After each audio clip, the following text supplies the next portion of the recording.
What's up, everybody? Hope you're doing good. It's not a beautiful day today. It's very cold. We've had a few hot days. The past 7 days have been really, really good. I don't know what happened. But I got my glasses on. Perhaps just trying to look cool. Man, that looks stupid, man.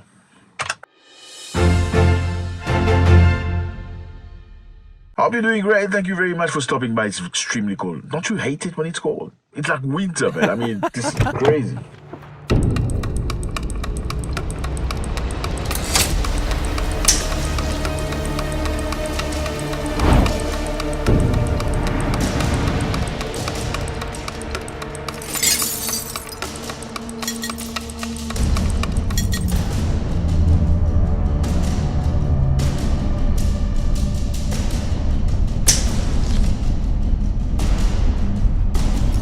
Thank you for stopping by. Thank you for watching us all over the world. South Africa, Zimbabwe, thank you. Namibia, Malawi, I see you. Thank you very much. Tanzania, Uganda, Kenya, Nigeria, Ghana, Jamaica, UK, United States of America, Tobago, Trinidad. Thank you so much. All of South America, Brazil, I see you.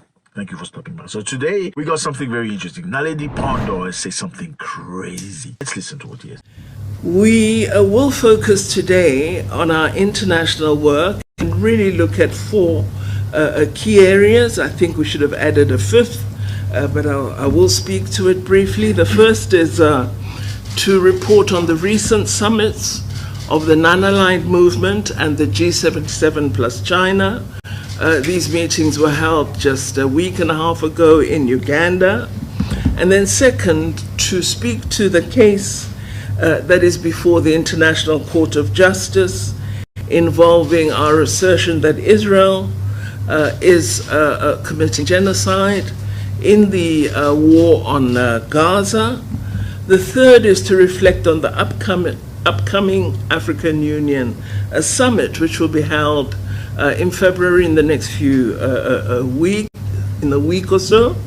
And then the fourth is to speak briefly to our handing over of the chair of Brics to the Russian Federation.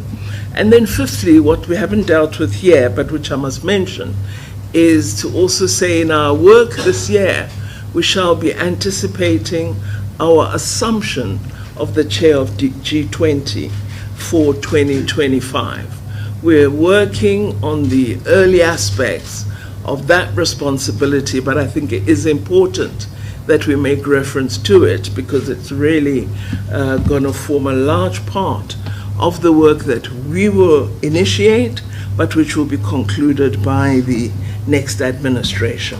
So first, on the recent summits of NAM and G77 in China, the summits took place in Kampala, Uganda, from the 19th to the 22nd of January.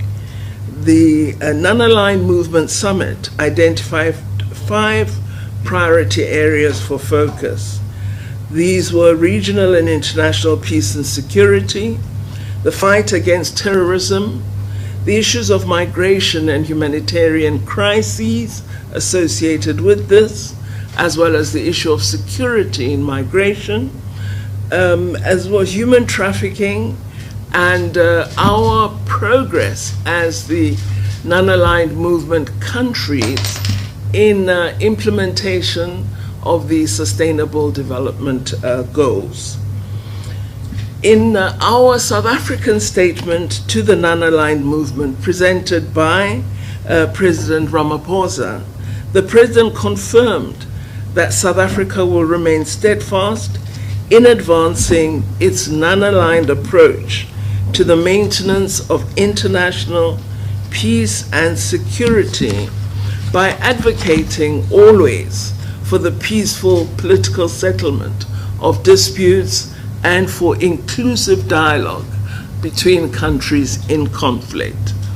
The non-aligned movement also had the great excitement of welcoming its first new member in 13 years, and that was the Republic of South Sudan, which now brings the total membership of NAM to 121 state parties. Following the non-aligned movement meeting, I led the South African delegation to the G77 and China summit, which was held under the theme, Leaving No One Behind. The G77 and China group is also known as the South Summit. It is the largest negotiating bloc in the United Nations body, representing most developing countries and over 80% of the world's population.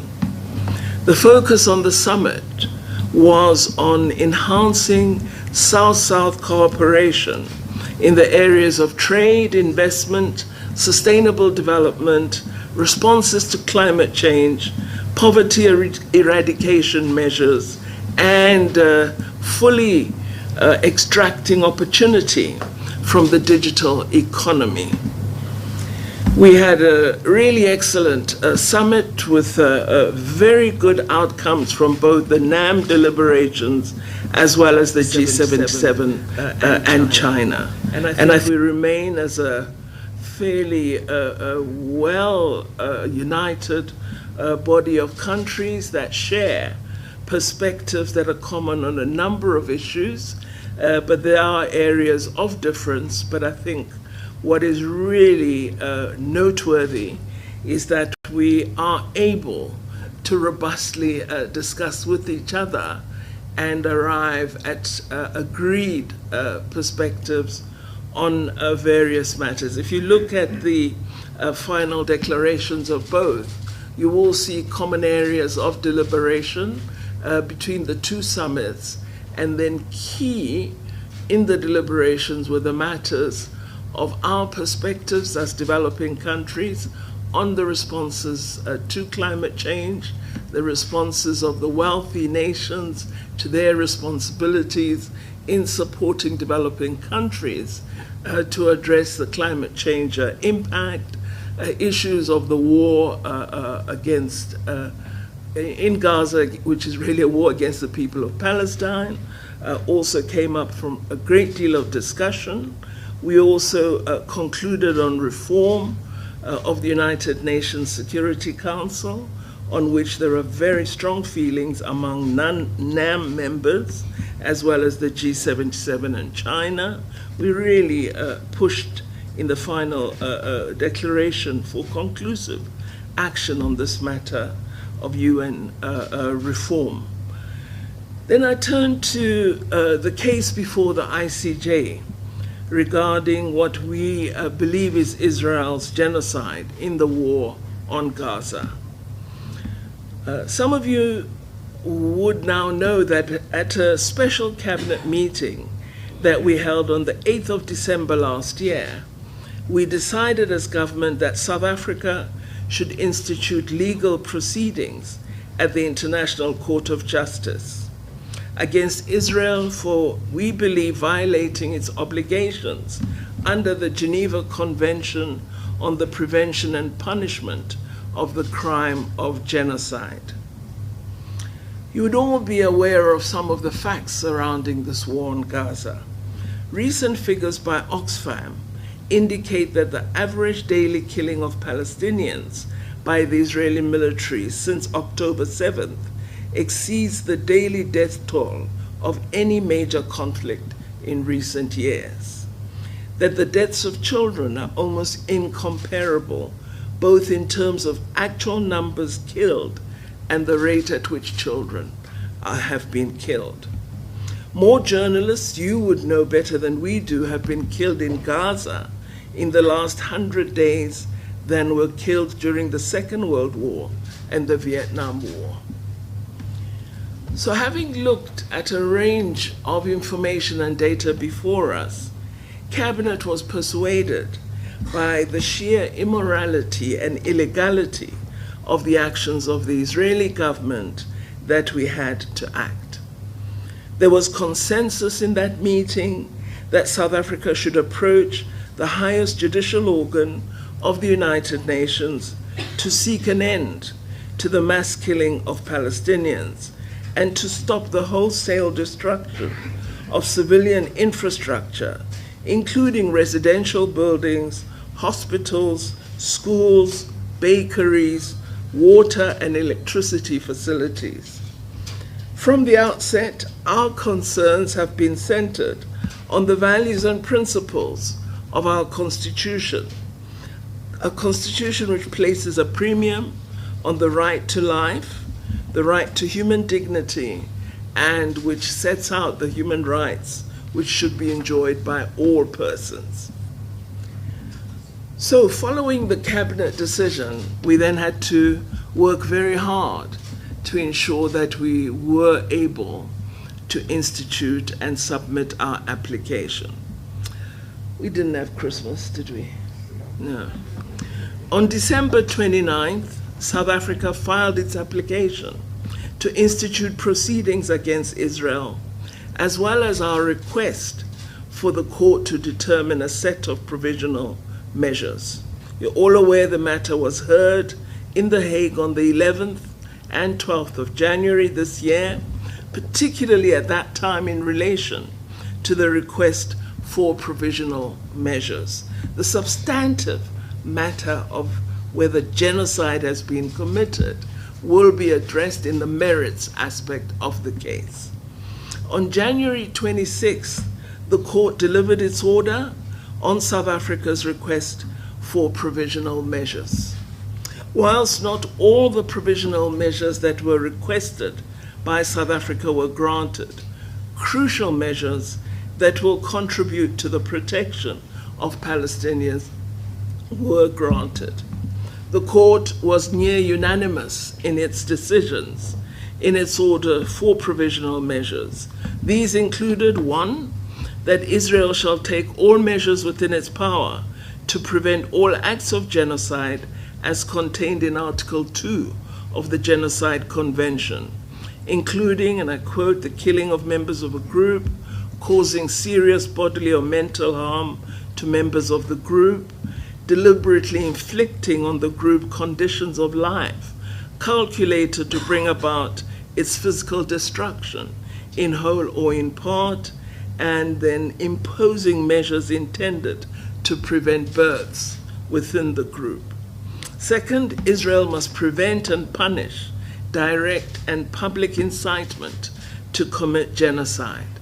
And I must say, with this particular point, the court went into some detail with evidence of statements of incitement that have emanated from leading government officials within the administration of Israel.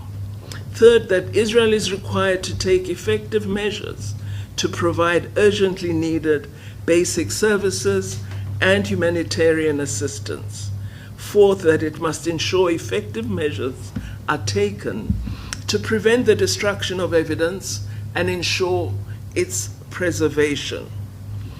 And 5thly, that Israel is required to provide a report to the court on the measures it has taken to give effect to these provisional measures within 1 month. While South Africa had called for the suspension of Israeli military operations in Gaza, the court did not grant this provisional measure.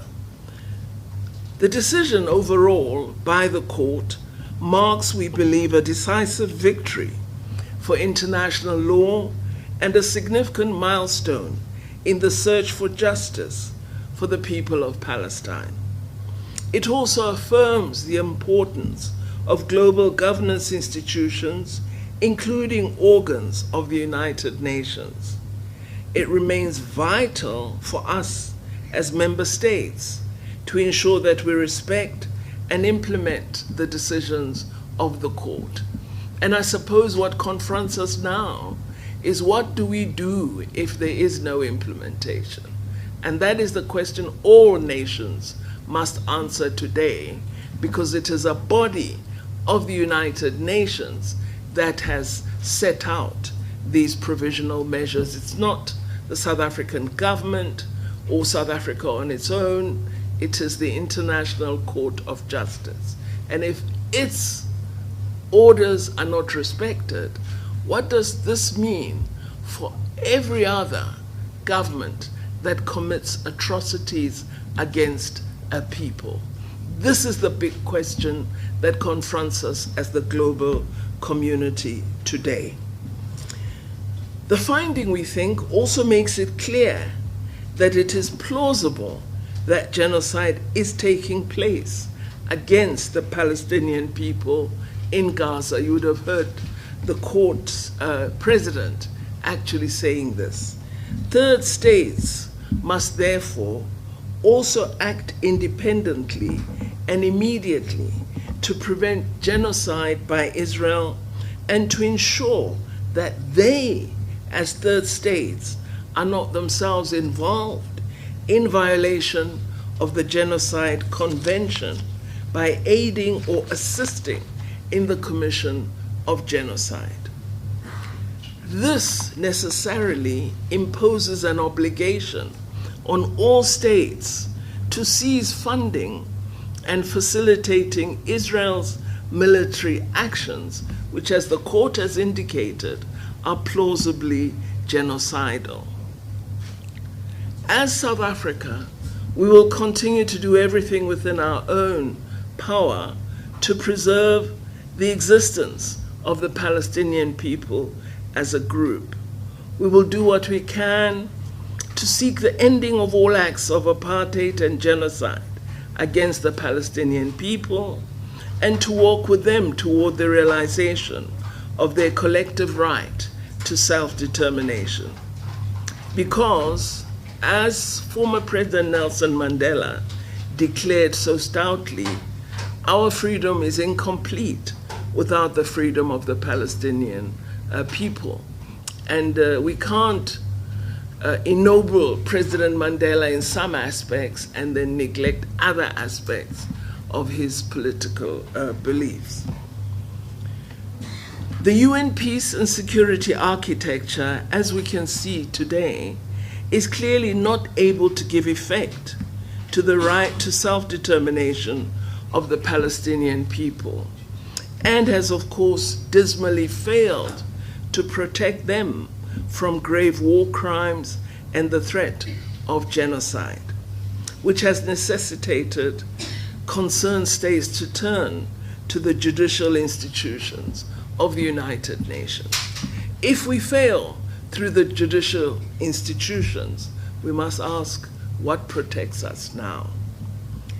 South Africa welcomes the support expressed by several countries, and we encourage those states that are so inclined to approach the court to intervene in the proceedings in support of our case, so as to send a strong message to the international community that the situation in the Gaza Strip is indefensible. Several countries spoke to me at the summits in Uganda, indicating their intention to take these steps. But I am still waiting for the public action. But there are a number that have indicated a commitment to join us. On the upcoming African Union Summit, all of you know I familiarly report on our country's foreign policy having at its core the advancement of the African agenda. We place great importance on our participation in African Union summits, and we will be very active in the next one, which will take place on the 17th and 18th of February in Addis Ababa. The summit will be held under the theme we adopted for 2024, which is Educate an African Fit for the 21st Century, building resilient education systems for increased access to inclusive, lifelong, quality and relevant learning in Africa. Last year, the African Union finalized the 10-year review of the first 10 years of Agenda 2063. A key recommendation in that review report is that African Union member states have to accelerate implementation of the Agenda 2063 17 key flagship projects, which are aimed specifically at fast-tracking continental integration, in particular trade and market integration. free movement of people, as well as infrastructure development. One of the flagship projects in which South Africa is playing a leading role is the operationalization of the African Continental Free Trade Agreement, AFCFTA, which serves as a milestone development in the evolution of the African Union. We are particularly pleased that President Ramaphosa today officially witnessed the launch of South Africa's first shipment and preferential trading under the AFCFTA at the port of Durban. This is a historic occasion in the life of the Free Trade Agreement. President Ramaphosa is also expected to attend and participate in a number of high-level committee meetings of the Assembly of the African Union. These include the meeting of the Committee of African Heads of State and Government on Climate Change, which will be held to reaffirm Africa's position on climate change as advocated during the COP28 summit held in the UAE last year. In his capacity as chairperson of the Presidential Infrastructure Championing Initiative, President Ramaphosa annually holds a meeting of participating countries on the margins of the African Union Summit to provide a progress report on African infrastructure projects under the remit of Agenda 2063. The initiative aims to enhance infrastructure development in sectors such as transport, ICT, water and sanitation, and energy in our own country, throughout the SADC region and the continent. And it is critical to the implementation of the Free Trade Area Agreement. Lastly, on the margins of the summit, the President is also expected to chair a high-level meeting of the Committee of Five on South Sudan to review and provide political guidance on the progress made in the implementation of the revitalized agreement on the resolution of conflict in the Republic of South Sudan. I'm pleased that today I held a very productive meeting with a task team we have established to support Deputy President Mashatile as President Ramaphosa's special envoy to South Sudan. The team will work with the Deputy President on the ground and serve as facilitators to ensure that all the necessary steps of the revitalized agreement are acted upon, implemented in order to lead South Sudan successfully into the election in the agreement, which is supposed to occur in December 2024. So that team will be leaving in this weekend to proceed to Juba to begin the process of supporting Deputy President in this role of special envoy, but to also provide multidisciplinary support to South Sudan in implementing the various aspects of the revitalized agreement. On our handover of the Brics chair to the Russian Federation, you will recall that the most important outcomes of the Brics summit that we hosted were the following. Firstly, to initiate Brics full membership expansion. We announced the expansion as South Africa. We had Argentina, Egypt, Ethiopia, Iran, Saudi Arabia, and the UAE confirmed as full members of Brics. You would be aware that Argentina has written to indicate that they will not act on this successful application by the previous administration to become full members of Brics, and we accept their decision, particularly given that there are 34 more countries that have now written to Russia expressing interest in becoming Brics members. The Brics foreign ministers were also tasked to develop a Brics partner country model to accommodate the 17 countries that were not accepted as full members of Brics.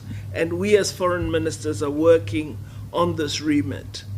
The Brics Summit also agreed that finance ministers of Brics countries, as well as Reserve Bank governors, should consider the use of local currencies for payment between ourselves and for the development of international platforms of payment to really redress what we regard as a rather unfair and costly international payment system, which largely uses the dollar and doesn't really make use of other currencies. And it's our view, as we expand in Brics, that there is potential for use of own currencies of the Brics countries, and that we should look at whether we can devise a framework for this. So the finance ministers and the central bank governors have been, I believe, giving attention to this matter, and they will report to the summit in Russia this year. We also agreed as the Brics summit that we would work concretely at advancing and articulating Brics support for Security Council reform. This was one of the first times that we had accord on this matter as the Brics countries. So as South Africa, we've always advocated for reform, and to have all the Brics members in agreement was really very powerful in our view. We also established the Brics Youth Council and inaugurated it, and had excellent contributions from the Youth Council formation, which really augurs well for the future of Brics. We anticipate that these outcomes will continue to receive support from Russia as it enters its work as the 2024 chair of Brics. And I must say already, Russia is showing a great deal of energy in its preparations for all the Brics work that will be undertaken this year.